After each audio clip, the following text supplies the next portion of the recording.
Good afternoon, everyone. I'll add good evening and good morning to folks online. It's an incredible honour to welcome you on behalf of Oxfam and the Institute on Race, Power and Political Economy. My name is Nabil Ahmed. I'm Oxfam's Director of Economic Justice, and I thank you for joining this meeting titled A New Economic Era, a dialogue on inequality and economic rights in a post-neoliberal future. We're here to talk about economic rights.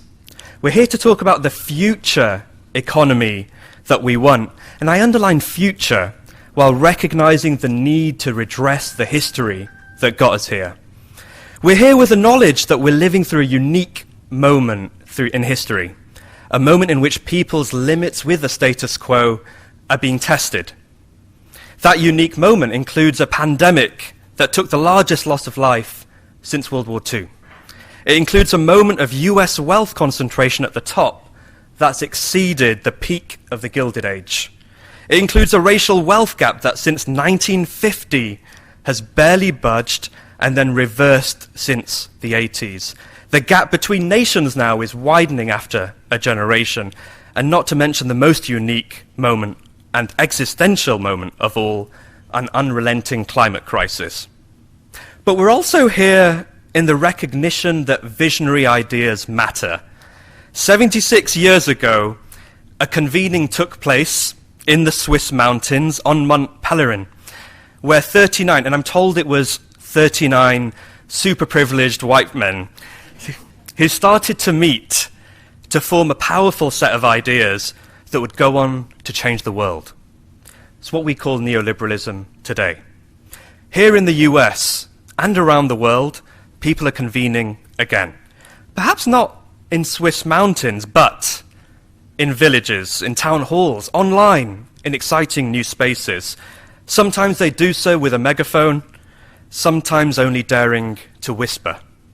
If you listen closely enough, we can hear the ideas to remake the world again. But more often than that, it's just the sound of parents telling their children, change is coming, it's going to be okay. It's there, it's here too. We're witness to a new emerging debate in town, here in the halls of power.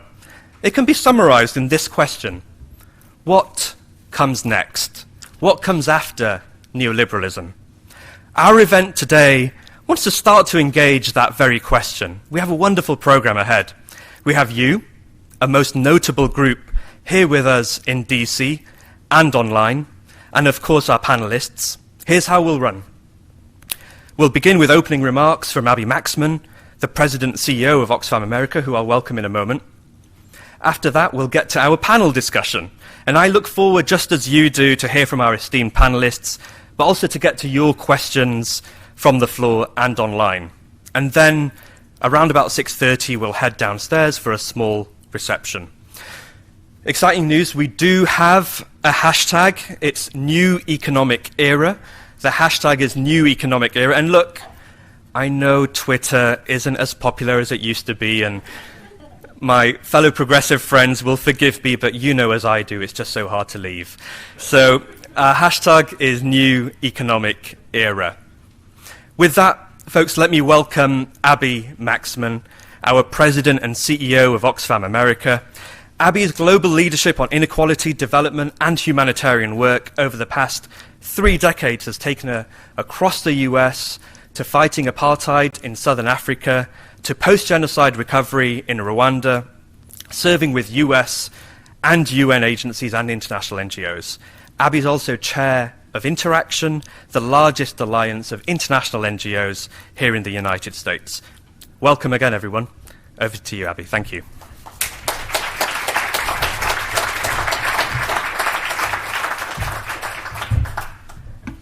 Well, thank you so much, Nabil. It is really such a pleasure to be with you all today. And before we start, I want to take a moment to tell you a little bit about Oxfam.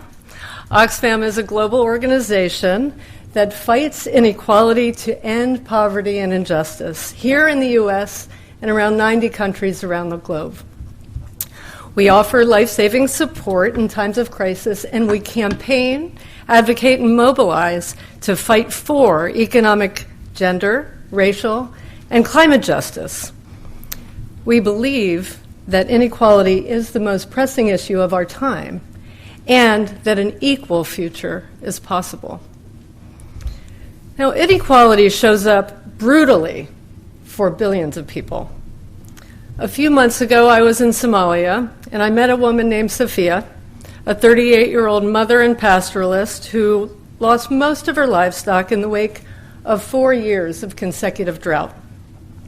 Hunger is so prevalent there, and she shared with me that she was finally forced to flee her home with her children and abandon her ancestral livelihoods when hyenas began to circle at night, stalking them and their few remaining livestock as they all grew weaker and weaker by the day. Hyenas. Can we fathom that? Yet, what Sophia faces is not by chance, but it's by design. It's a product of human action and inaction. Millions of people like her are facing the harshest impacts of the climate crisis, having done nothing to cause it. And they're getting the least support to survive it. Her community, her country, and countries across the global south are pushed deeper into a debt crisis that they've been trapped in. And while Sophia struggles to feed her family, the world's main food traders continue to make record profits. In fact, 62 new food billionaires were created since the pandemic began. And that billionaire bonanza is repeated across sector after sector. It is inequality. Again, not by chance, but by design. It's a byproduct of the neoliberal economic model, economic rules that benefit the few and push the majority behind. And we don't have to go all the way to Somalia. There are countless stories of injustice here in the US too. Now, one story that sticks with me, and Winnie will recall, is the poultry factory workers who Oxfam stood with in Arkansas, who were not allowed breaks and had to wear diapers while preparing our chicken. All while shareholders' dividends soared. And through our work, we've recognized something else.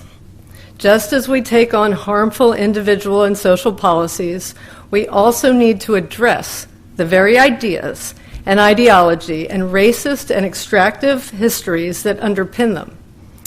The neoliberal economic system goes to the heart of that, one that took hold here in the US and has been widely exported worldwide. But here we are. We are talking seriously about taxing billionaires. We're talking about the need for a care economy and taking on monopolies like pharma. This is progress. And this shows that we can end the old neoliberal story and write a new one. That in fact, the work to create something new is indeed well underway. This is what today is about. And in that spirit, let me offer 3 reflections. 1, let's not underestimate the scale of ambition and political will that we need. The racial, gender, and economic inequalities are deeply entrenched and manifest disproportionately in the lives of Black and brown people in the US and globally. Our data offers a reality check. The 1% have captured 2/3 of all new wealth created in the world since 2020. And in a world of immense resources and infinite imagination, women like Sophia and her children should not go hungry tonight. A post-neoliberal future must be a more equal one. 2, let's give ourselves permission to imagine. Let's learn from and allow ourselves to think beyond existing paradigms and look at how other countries are trying to do the right thing and do things right. And let's learn from the history of progress. How many times were equalizing ideas first mocked and called radical? Let's learn from the history of progress and let's remind ourselves that this is not a new effort. We are lighting our torch from a long lineage of anti-racist and women's rights leaders in this country and abroad who dared to imagine differently. And third, let's use today to catalyze this conversation and make a new start. I want to underscore Oxfam's commitment to playing our part in having a conversation about an equal future, one that speaks to the needs of working people, that debunks long-standing myths, and reckons with corporate and elite power. And we know that this can't only be an American conversation, but one in which the U.S. truly recognizes our disproportionate responsibility to create a future that meets all our rights. Let's do this together. And with that, I am so excited to hear from Winnie and Ishaan and Darrick. Let's go, let's get started.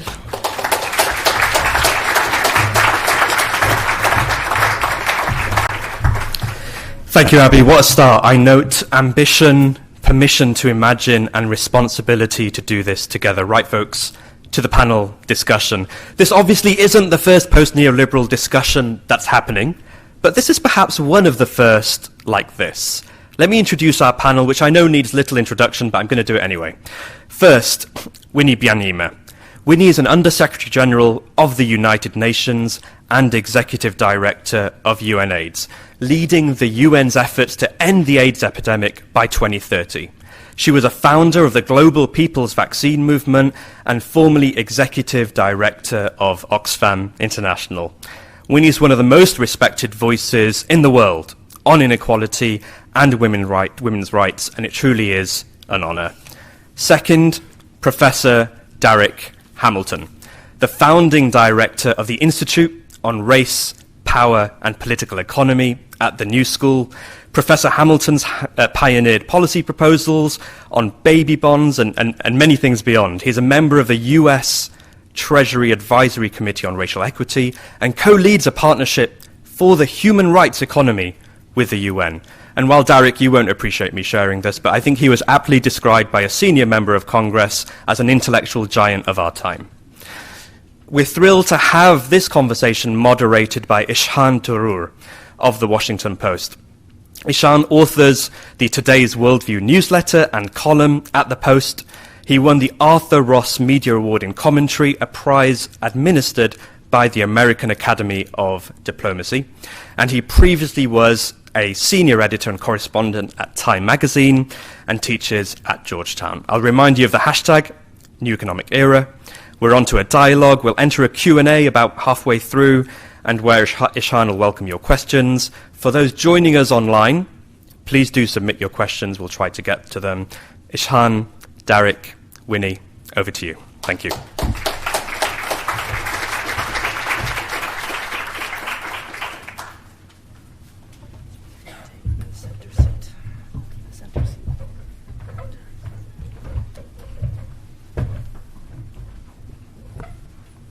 Thank you all. Thank you, Nabil. Thank you, Abby. Thank you, Oxfam, for hosting this conversation. It's a pleasure to see you all here, here in the audience in DC and online. And I will do what the ideal moderator does and skip further preambles and throat clearing. We have a distinguished pair of speakers who need little introduction, but we are confronted with a pretty weighty agenda. One that I think needs a bit of unpacking. A new economic era, question mark, a post-neoliberal future. So, Madam Undersecretary General, Professor, I'd like to put it to both of you. Please define some terms for us. What does neoliberalism mean to you? And what would a post-neoliberal future moment at that therefore be? So perhaps, Winnie, if we could start with you. Thank you. I was worried you're going to call me Under-Secretary General. I'm Winnie. And it's such an honor to be sitting with you and with Darrick, you people who have thought a lot about these issues. Now, what does neoliberalism mean to me? Thank you for the opportunity. I'm Ugandan. I come from a low-income country called Uganda. When I was born, I was not a Ugandan citizen. There was no such a thing. I was a subject, a British subject, because my country was a British protectorate. Don't ask me what we're being protected from, but we were a protectorate. And from there, a little village called Ruti, no running water, no electricity, walked 3 miles to school and back. I have made a journey up to being an Undersecretary General of the United Nations. It's a long journey, and it can look like a successful journey. So I can look like a success to many eyes, but I see myself as a survivor, as someone who left. More than 95% of the girls I started with in elementary school never finished 6 years of school. I went on to universities to get degrees. So in many ways, I'm a survivor. So when you say neoliberalism, for me what comes to mind is that when I was being born, 3 years after being born, my country was becoming independent, and most other African countries. There was the promise of independence. We were going to be proud people with the name Ugandan, African, with a prosperous future. But that was not to be. 2 years after the British had left, we started falling into conflict. 4 years, their project which they had left was overthrown, and we went into brutal rule, military rule. The rest of Africa, similar. So what I see is that around that time when we were hopeful, these men that Nabil talked about had also been sitting somewhere planning how a project of colonialism that was ending could continue. A project of extraction and exploitation of a periphery to enrich a center. That's what I saw. That's how I see neoliberalism. It was a plot to see how these countries that were hoping to emerge and prosper could remain in a dependent relationship where they continue to provide cheap labor, raw materials for an industrializing center. And to this day, I still see that that project of neoliberalism succeeded hugely. We continue to see extraction. Globalization has been a case of winners and losers. They told us lies that it's going to be win-win. There's no win-win here. There were countries that provided cheap labor. Their labor became more and more casualized, informalized, more like looking like Dickensian labor in Asia, in Africa, as a few concentrated wealth here in the center, to the point where now a handful of billionaires who can sit on a bus own more than 99% of the world. That's the concentration. So neoliberalism for me was a project that led to the hijack or the abortion of our dream of independence, of good lives, of dignity. That is how I look at it. Then I see it as a racist project. Then I see it as a sexist, patriarchal project, and as a violent project of reckless extraction, of racial violence and exploitation. And this is in the global rules. It's not just the individual violence, which is bad, the brutalization of people, but it's also in the rules, and we have accepted it. We've accepted it. It's in global trade rules. It's in global financial rules. It's in intellectual property rules, in taxation rules. It's wired in there. A racism, a sexism, and a classism. That's the result of neoliberalism. If you give me another chance, I'll tell you how those global rules are both racist, sexist, and classist. We'll get to that, but okay. But So I'm taking it from you that we're not in a post moment of what you're describing right now. We're not there yet, but there is some permission. I'm sitting here talking about it. Many years ago, not even 10 years ago, I couldn't even call myself a feminist. They had made that like a bad word. I couldn't talk about classism. I couldn't talk about even racism, calling it out was difficult. But there is now some license, permission to challenge neoliberalism. So that's the opportunity. Some countries have broken out. I see a breaking out here in the United States, in some countries in Latin America.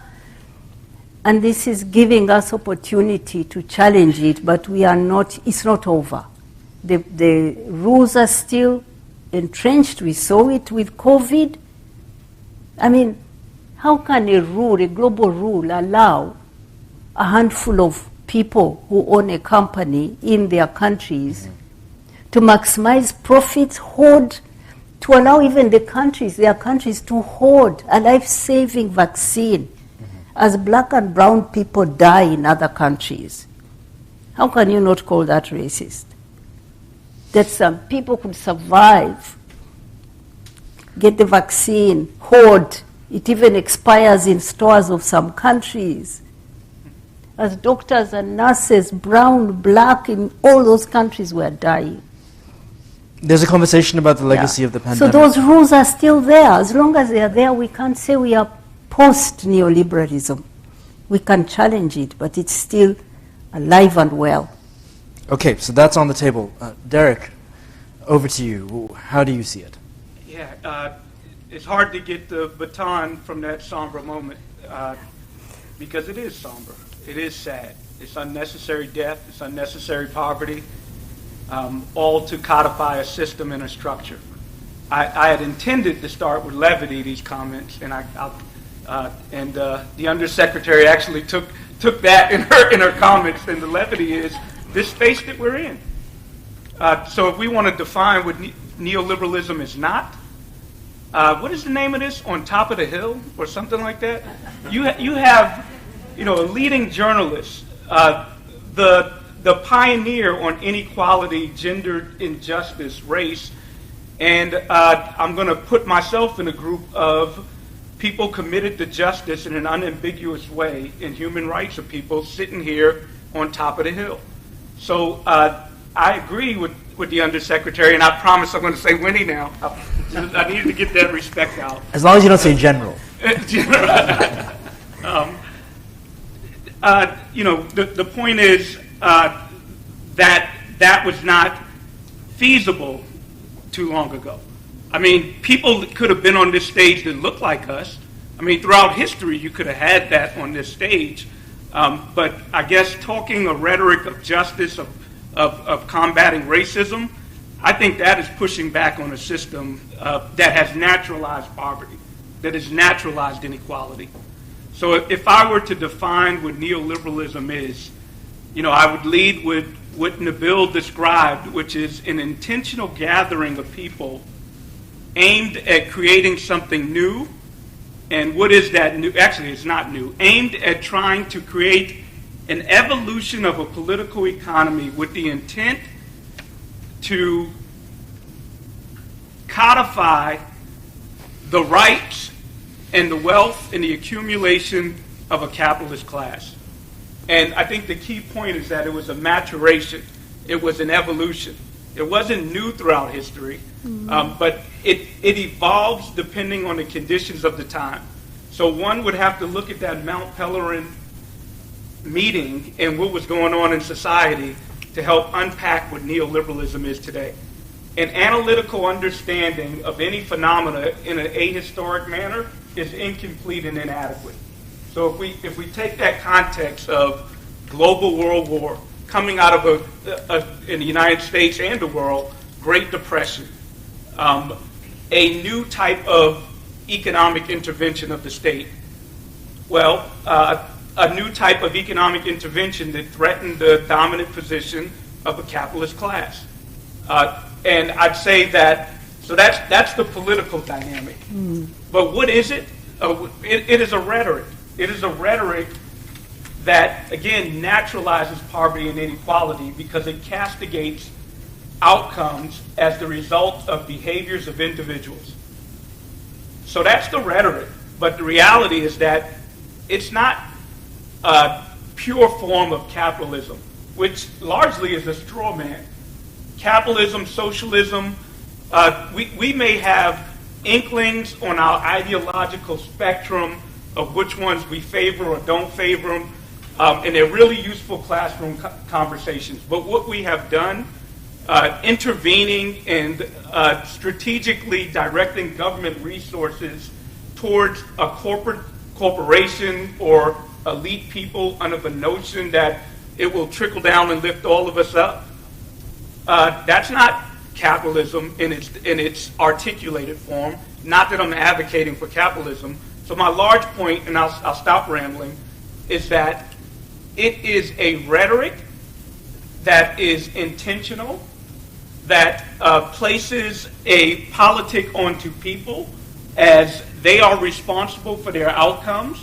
And all of us want to be captains of our own fate. It's an appealing rhetoric.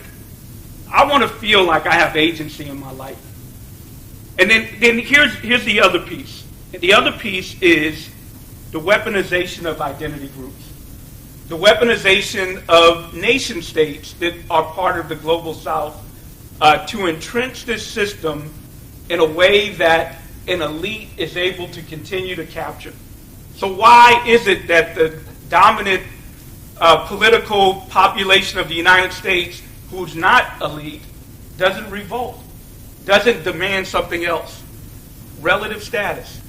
The ability to not be the first fired in an economic downturn, the last hired in an economic upturn. The ability to say, however bad my lot in life is, I'm not those wretches. I have some status, some dignity above them. So there's a trade-off between humans' absolute status and relative status. It's an immoral trade-off. And then the final ingredient in this is the conception of value. What we value, right now, the discipline of economics has put forth a theory of value that's presented as if it's science that goes unchallenged. As if it's something that doesn't begin with a set of norms, that doesn't begin with a set of understanding of the way society should operate and what we should value. There are many things that we can value.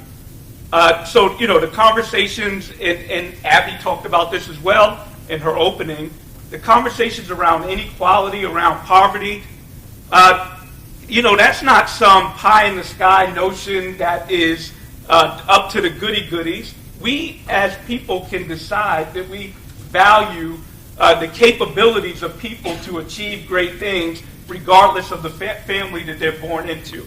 We can adopt that value. And if we start with the question, what is the purpose of an economy? We very well may lead to that value that I just described and then structure our society accordingly.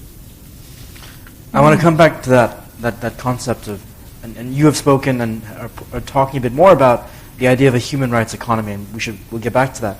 But Winnie, you mentioned the global rules and the ways in which certain forms of injustice are hardwired into them. I think the pandemic was really catalyzed a lot of phenomena that existed before, and it really exposed the extent to which certain countries, certain communities in those countries are more vulnerable than others. We're seeing, can you talk a bit more about, there are two different things. One is, of course, in the work that you've been doing, questions of vaccine inequity and what that exposed about the global system. And then the second thing, and this is a broader phenomenon that is really dogging global politics, is the question of debt and the ways in which so many developing countries right now are facing their own forms of a debt crisis. So that's a lot to chew over, but I'd love you to elaborate a bit more about what you were saying before. Sure, I'll take those two examples. One from the rules on trade, global rules on trade, and then I'll also take an example from the global rules on finance, where the debt issue sits. On trade rules, the world came together at the WTO some years ago and created and negotiated, the governments negotiated intellectual property rules. This is about how you sell your knowledge as opposed to how you sell a material good. And these rules exist, they were agreed, but of course we know in that setting of 190 so many countries that it's supposed to be one country, one vote, but that equality isn't experienced in the meeting room. So the rules are there. Those rules allow the holder of a patent to keep it and artificially set a price, even if that knowledge is life-saving, but they can set the price and in that way decide who will live, who will die, who will be able to access the treatment or vaccine or whatever. These rules are pitted against certain people, and it is known who those people are who will be denied because of that life, because of those rules. Take the case of HIV/AIDS. Antiretrovirals were found around 1996. They were available here. People in the rich countries were onto them and living good lives, healthy lives. But the company that owned the patent wasn't going to allow it to be afforded by all countries. So people were still dying in Africa, in Asia. 12 million people died before the price came down. That's thanks to movements, actually, of gay men in this country holding hands with people in the South and demanding that these prices come down. It took 10 years, 12 million lives, the voice of Nelson Mandela and the world to scream at that outrage, and then the prices came down. And generics were produced by India and Brazil, and that's how the prices came down. But the rules allowed it. This is the point, that the rules can allow someone to make billions and millions to die. And sometimes I ask the question, if those millions were here in America and were white people, would it be allowed? I put that question. They were mostly African people and Asian people. They could die. Their lives didn't matter. So you see that the rule has entrenched inequalities, racism. It is inbuilt in that rule. That's what I mean by rules that we have agreed globally, but because power sits with some and not with others, they entrench these injustices. Come to finance. Even before COVID, low-income countries such as Uganda and most of those countries in Africa were borrowing on international markets at an interest rate of between 5 and 8%, while the rich countries were borrowing at 1%. How is that fair? The poorest were borrowing at very high rates. The richest were borrowing at almost zero interest rate. This was the case. Then, of course, came COVID. Then came the war in Ukraine. Then the interest rates went up. The dollar went up. Fluctuation in currencies. The debt repayments soared through the ceiling. As COVID was hitting 2020, during the pandemic, when it had just been, the rich countries sat, G20, and said, okay, these countries cannot buy the vaccine, let's help them. We are going to suspend their debt for 2 years. A debt suspension was declared. That suspension was only for the debt owed between governments. The private creditors were not at the table. None of these rich countries pushed their companies to the table use their power to say, you must come and be part of the debt suspension. No.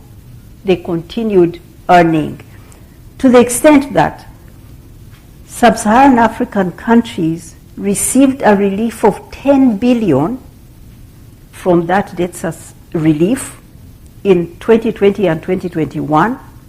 And in the same period, they paid 66 billion to the private creditors. 6 times more the relief that they were given. So it's just a mockery. So you see that the international financial architecture is there. It allows rich countries to borrow terms that are better and does not allow those who need the opportunity. Then came another way to bring money to help solve the COVID crisis. Special drawing rights at the IMF. Mm-hmm. These were shared out according to the shares you have there. Of course, the poor countries have small shares. They got very little. Then there was a need, there was an outcry. You don't need these special drawing rights. Why not allow them to go to the poorer countries? Oh, yes, we can, but also at an interest rate. So it just made a mockery of the special drawing rights because they went to those who didn't need them. This is what we mean by an international financial architecture that is designed to favor those who have capital already, not to equalize, not to make countries equal. And I want to give you an example of what has happened again. They said, now we are going to have a common framework where we allow the countries to restructure the debt. So they called. 1.5 years after this common framework started, only 3 countries have applied because of the difficulties, Chad, Zambia, and Ethiopia. None of them has achieved the restructuring after 1.5 years. Compare that with what happened here just this week I was here. Compare that. Silicon Valley Bank went down in a crisis. Your government, your great government, put forward an emergency rescue operation within hours, $20 billion for one bank. So I just ask myself, we are in one system, one international financial system. We make the rules, but those rules allow some to save themselves and others to sink in times of crisis. So I see these and I call out the inequalities that depending on where you sit, where you are born, a crisis, a shock will come and you will die, and another one, a shock will come and they will live. Not because they are smart, not because they've done anything great, they just happen to be born in a certain geography.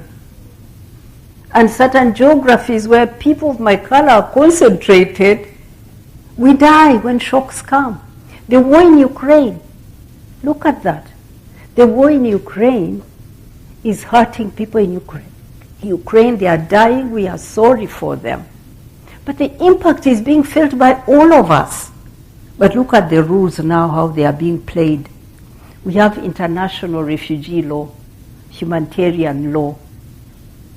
But I'm sorry, I'm going to put it very delicately. We see Ukrainian refugees welcomed, and it's good to welcome them. But we see the aid, ODA, that was going to help fight poverty, climate disasters in the developing countries being now used within the donor countries to pay for refugee costs for people from Ukraine. It's good to help them, but why on the backs of those people in Malawi who are dying from climate disasters they did not contribute to? Why? Why should it be that little money that was meant to help countries that are facing climate impacts, that are facing poverty that's coming from the extraction of their resources? that are not even taxed, that money now goes to save another group of people. Why not find other resources for them? So these things are injustices, and we talk about them because they touch on racial inequality, inequality between North and South, inequalities because of the geography you come from. I rest my case. If I could stick with you for just one moment, Winnie. I think part of this idea that we are venturing toward a post-neoliberal moment is anchored in this belief that, to a certain extent, globalization as we understood it is receding. Even a country like the United States is engaging in industrial policy and reimagining what its economy can be, at least on the world stage. And of course, there is a dimension to which we're entering a more multipolar moment, where you have a rising power, a power that's already risen, of course, in China. But China itself is also adding new wrinkles to our conversations about global debt and the kinds of deals that it's structuring in various parts of the world. And when you talk about gesture-rich countries, obviously there's this narrative of Mount Pelerin, of the kind of old colonial powers still pulling the strings in a certain way, but talk a bit more about, you're a UN civil servant. How does China and the clout that it has and the influence that it now has affect your considerations of all these issues? That's a very interesting question you've raised. China has emerged as a big power. China was the one actually responsible for the world achieving MDG 1 on halving global poverty. Just one country, China, by lifting its people from poverty, the whole world achieved Millennium Development Goal number 1. So China is a great power. And China is trading more and more with the South. So there's more South-South trade. And all this is now has caused a lot of tension. Tension has grown between China and this great country of the United States, and it started over trade. Before, the countries of China and the United States were exchanging, and the tension had not yet reached a peak. We were even making progress on climate action, the Paris Agreement. We were moving towards good multilateral collaboration. But as now China's emergence grew and other countries started looking east, this tension has become almost unmanageable. And many things where the world needs to collaborate are stalling. This is a real concern for us, that the multilateral system is quite polarized today because you can't get agreement on small things. On even things where we have had old agreements, we are getting pushback on women's rights. Everything we signed almost 30 years ago in Beijing is now being renegotiated. Pushback on the LGBTQ rights. We were already making progress there. We don't have an instrument strong in the United Nations, but we have some resolutions on their rights. But these are now being challenged to a point where in different countries you're beginning even to see services for gay men being closed. So we are in a difficult moment, and if I connect that with neoliberalism, I think we are seeing that the forces that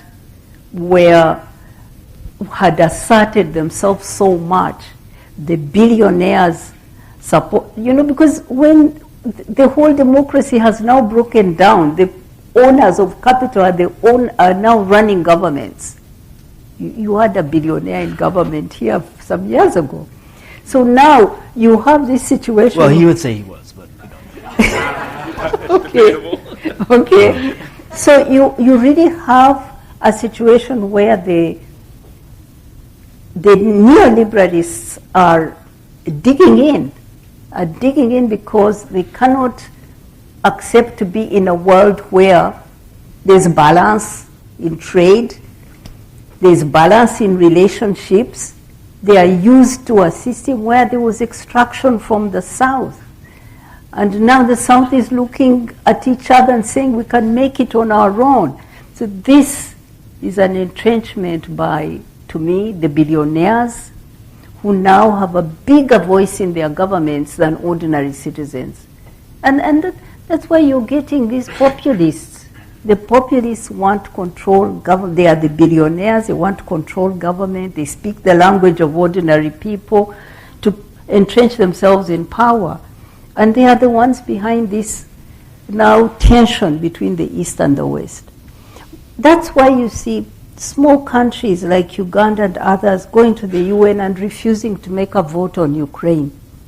Not because they don't feel sorry for Ukraine, but they just see a war between capitalists in one corner, and even you could say capitalists in another corner. But it is not a war where they feel they have a stake. So they abstain. Quite a number of countries abstained, like South Africa, like my own country, because they feel that, no, here there are people, there are big interests fighting their corner, wanting to keep control of us and extracting from us. This is not about our freedom. Okay, let's put a pin in that. This is terrific. Darrick, I'd love to turn to you. You have pioneered this idea of baby bonds, which now we're seeing implemented on certain local and state levels. Could you talk a bit about what those are? And then I think, because we should accelerate this conversation a little bit, link that to another idea you're championing, which is that of a human rights economy. So the idea of baby bonds is pretty simple. The ways in which wealth is generated is wealth begets more wealth. The capital is the most critical ingredient to generate wealth. So baby bonds is a birthright to capital. It says that irrespective of the family, actually it's not quite irrespective, but regardless of family, race, gender, you as an individual will have a reserve set aside for when you become a young adult so that you can get into a vehicle of asset appreciation that will rise in a passive way, which is the manner in which most people that have wealth generate wealth. Having a home that appreciates, being in a managerial or professional occupation that affords you a 401k match by your employer without the albatross of student debt, or being able to actualize your idea if you're entrepreneurial without having to go to someone else who can take your idea and actualize it in a way for themselves. It's not that new of an idea. I've gotten a lot of credit, but Thomas Paine talked about it as far back as 1797. When he argued, and he was one of the first to talk about Social Security. So baby bonds is almost an extension of Social Security. It is a state-preserved asset that you can utilize so that you can actually take part in some transactional purpose to accumulate wealth. Because without capital, it locks in inequality. So that's the point. And then I think you asked the question about human rights, right? So how does it fit in? And this is the point. This is, to me, the game changer. The way neoliberalism works is it emphasizes property rights over human rights. When Winnie gave the example of the antiviral drugs, that's a vivid example. We emphasize the property rights of the drug makers, their patents, over people's lives. Well, a human rights economy emphasizes people and the places they live. It determines what are the necessary ingredients without which people are either at the whim of somebody's charitable inkling or the vulnerability of exploitation. So we can name them: capital, health insurance, a basic income, a job. In fact, I don't have to name them because the United Nations Declaration of Human Rights includes economic rights. We've forgotten about it. And again, this is also part of the neoliberal project, to talk about certain elements of rights: political rights, civil rights, cultural rights, in the absence of economic rights. So again, this notion of freedom of choice, choice to go vote, to be organized in a civil way, is somewhat irrelevant if you're homeless. It's somewhat irrelevant if you're hungry. So a full concept of human rights needs to include all five of those elements. And the other lesson that we can learn, and you know what, this is, again, part of that neoliberal reaction was the fact that we were implementing economic rights. In this period, we had Social Security. The response to World War II was a Marshall Plan to make sure that there was investments in infrastructure so that countries could rebuild themselves, which arguably might be the best peacekeeping strategy of all. But what was missing in that implementation of human rights was inclusiveness of all populations. Black people in the U.S. were deemed undeserving, and to protect a Jim Crow structure, we've all heard about the Faustian bargain. I know we're running out of time, so I won't go into detail. In the context of global infrastructure, the global South was clearly left out. So I think we have way forward. The question of, is neoliberalism on the ropes? I think it is. The capitalist class might not be completely on the ropes. In fact, that was what I tried to allude to in the beginning. Neoliberalism was an evolution of structures and systems that have protected the capital of the capitalist class. And it was a context of why it had to change. You know, debt came up also. So right now, previously we had more explicit forms of oppression. Debt becomes a form of oppression that's not so explicit, but is implicit. The narrative around debt is these individuals in these countries, they made bad decisions. They got into bad loans. They made bad choices. But the reality is that if you don't have resources to begin with, you don't have choice, and that's the point. They understood that these deals were bad. Somebody that goes to a payday lender understands that it's a high interest rate that they probably can't afford to pay. But they have to take it, and then they get caught up in a cycle of indentured debtitude, where they refinance, but they're in a perpetual state of debt, which again extracts away agency. So a human rights economy not only redresses some of those things that I've been describing, but I also think it is a dynamic approach to economic activity, because it thinks about people not just as consumers, but as productive agents of our society. If you have capital, it can facilitate your idea to have ingenuity in your life. If you have a job, it facilitates your ability not only for your livelihood, for consumption, but to contribute, right? Guaranteed income. We've seen these demonstrations. The rhetoric is that if you offer people money, they'll choose not to work, they'll value their leisure, and then they become less productive. Well, these demonstrations have shown the opposite. A human rights economy provides a theoretical framework for why it shows the opposite. That by offering people a basic income, they're able to do things like hire childcare, like afford transportation to facilitate them to work more. Right? A human rights economy starts with a notion that a basic human characteristic is a desire to contribute productively to our society. When we find that people don't do it, I dare say it's often associated with environments for which there's great oppression. for which there is a constraint on their ability to contribute productively to their society.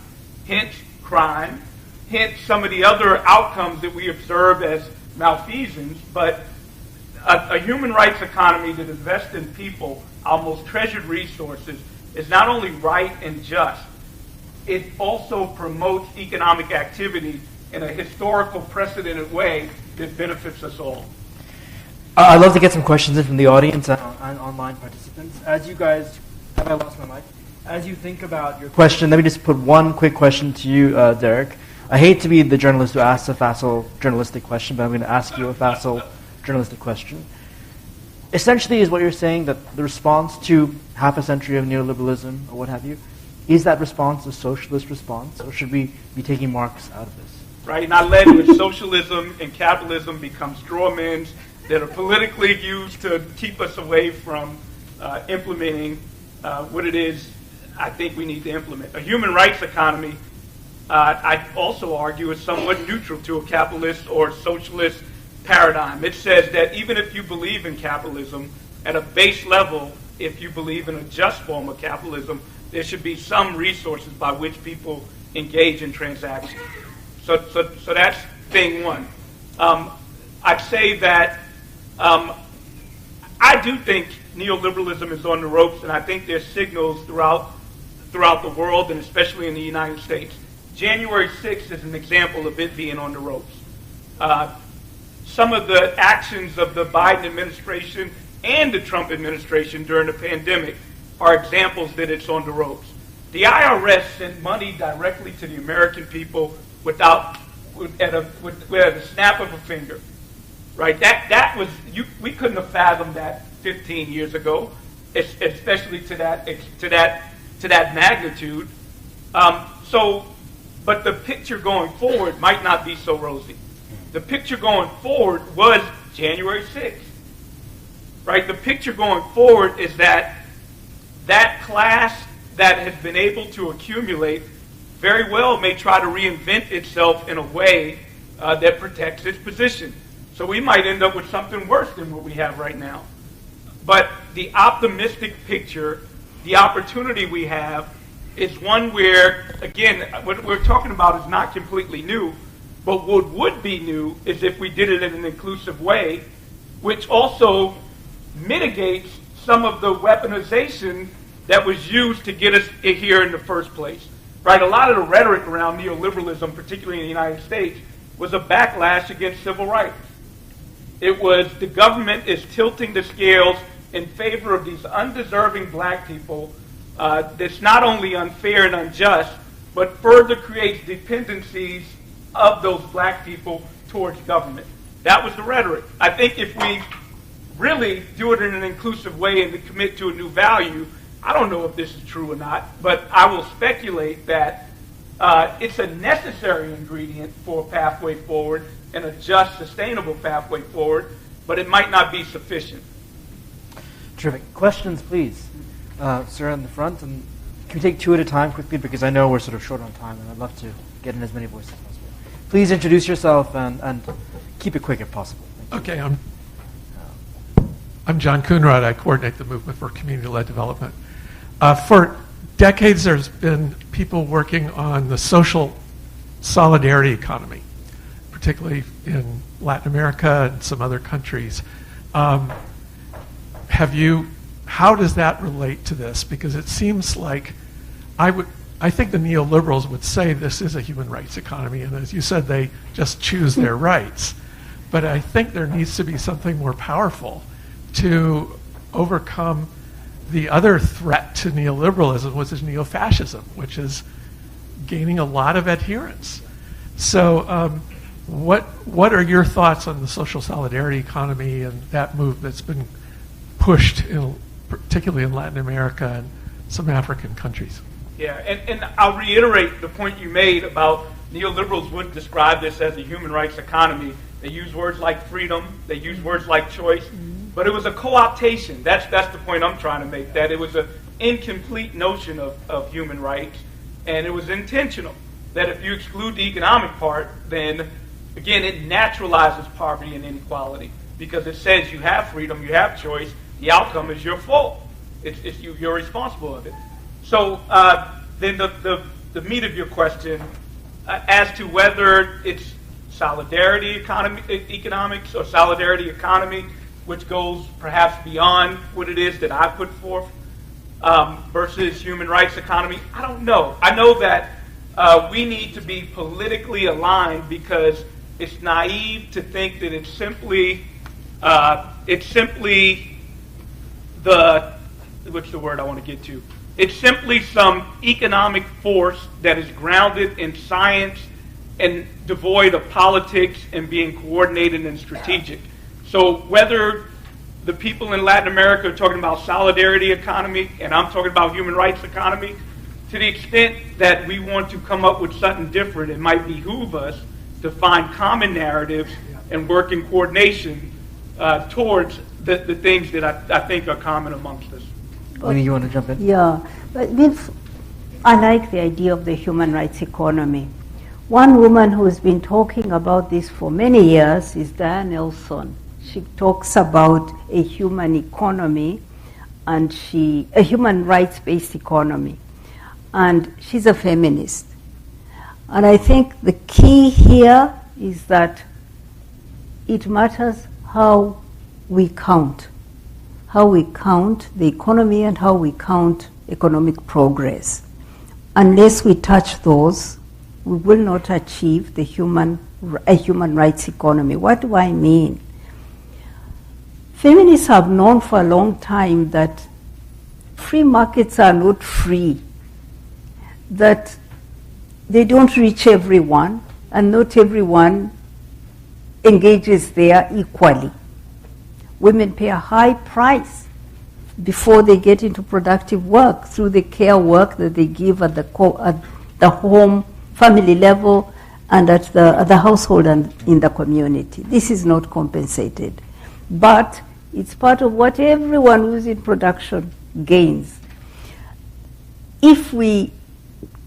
Many times I meet women who say to me, let's talk about how are we balancing things, the personal and the work life. And I always say, you're asking the wrong question. Let's ask, what is that company doing to pay us for the care work we do? Because unless we can tilt it and have a human rights economy must address this inequity that places a higher burden on women outside the paid economy. That has to happen. Secondly, the business model has to be challenged. You can't have companies trashing the environment, oppressing women, giving women below living wages, particularly women in the South in their supply chains, and counting profits, and that is good business. They have done good, and they bribe politicians to get the policies they want. They call it lobbying. All these practices that are part of good corporate governance have to change to have a human rights economy, where the worker whom Abby spoke about, the poultry worker in Arkansas, can work in dignity and not earn a wage and is counted as a worker without looking at the conditions of her work. So to me, the business model has to change in order for us to be in a human rights-based economy. There's one other question there, gentlemen in the center. Yes, you had your hand up. Yeah, do you still have a question? There was quite similar. I was wondering what your thoughts are about elite capture of rhetorics of justice. Sorry, thank you.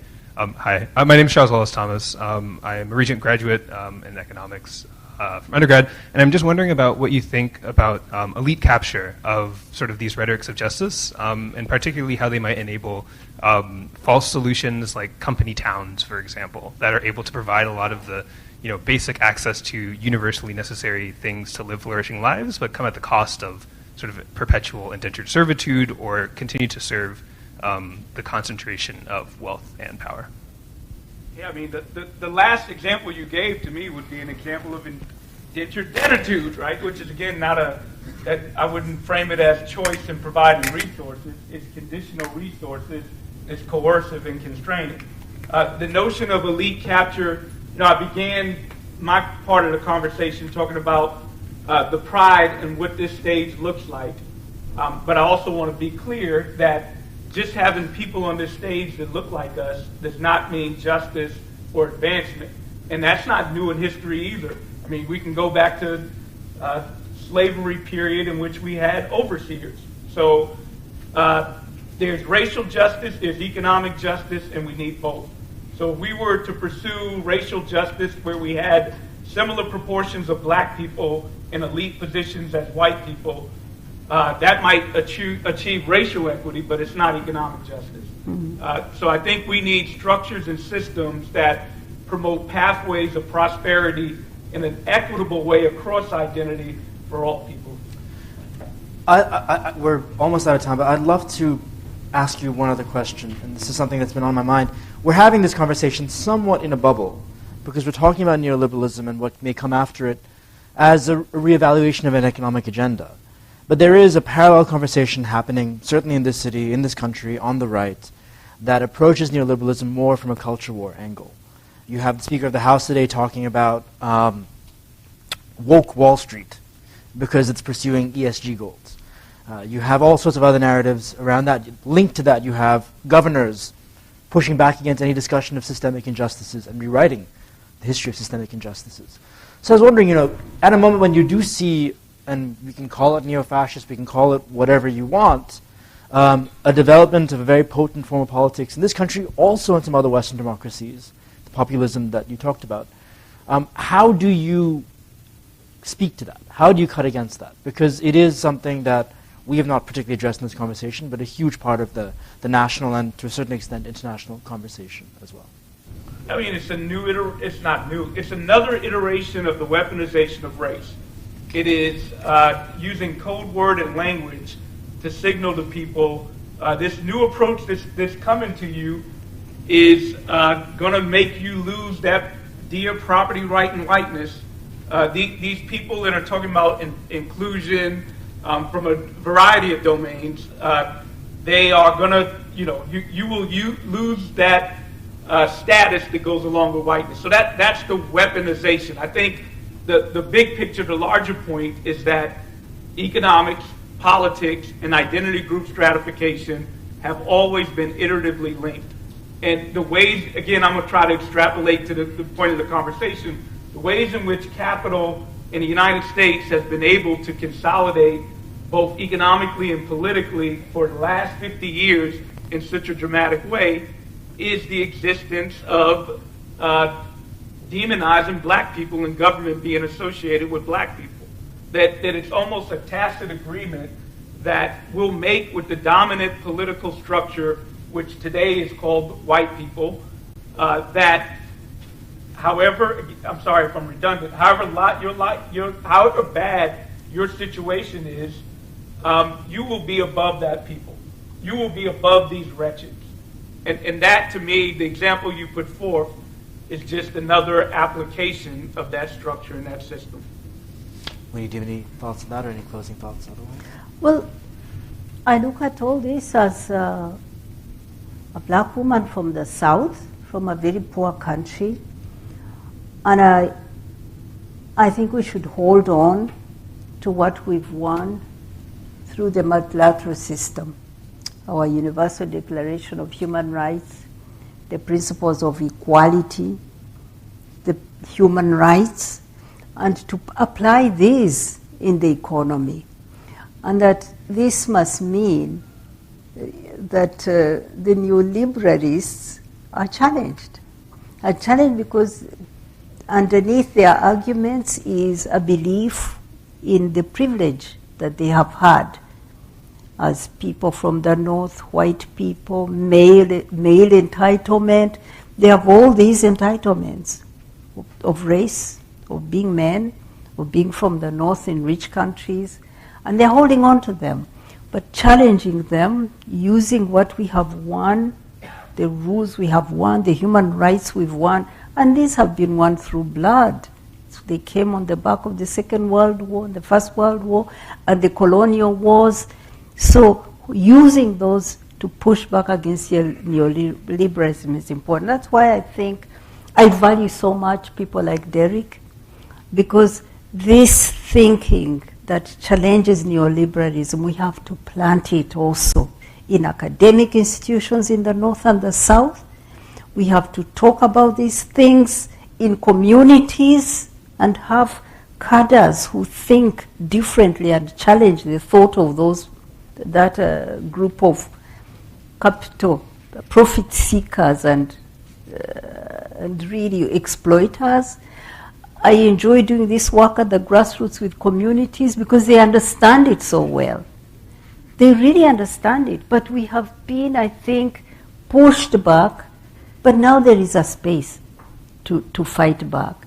There's a president like Lula who reduced inequalities by rolling out social protection, putting down a minimum wage, free education and health, and brought the country to a level of growth while reducing inequalities. He's back in power. So it's about using this space we have to fight back using what we've won already. I think that's a great moment to pause this conversation. Please stay in your seats. I will say that since we haven't fully given you an articulated glimpse of a post-neoliberal future, one of them is that the last time I saw Winnie, we were on a Swiss mountain in Davos, the Mount Olympus of neoliberalism, having a pretty similar discussion. So take from that what you will. Yes. Thank you so much. Thank you, Winnie. Thank you, Darrick. I believe Nabil has some remarks to make, and afterwards we will see you all downstairs, if that's correct. I do go to the mountain of neoliberalists. Thank you again. Let me begin with a round of applause. Thank you so much.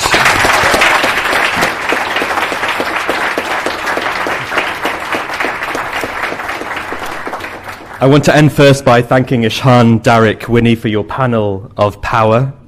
I want to end secondly with a commitment from us at Oxfam, echoing Abby, that our commitment to that work that we do with so many of you across economic justice, on fiscal, worker, climate, natural resource justice, to match that with also our readiness to convene on this post-neoliberal future and to do it under a big, inclusive tent. We're going to need to ask together what a post-neoliberal future means, from issues of worker power to reforming the international financial institutions, to health, to tech, and so on.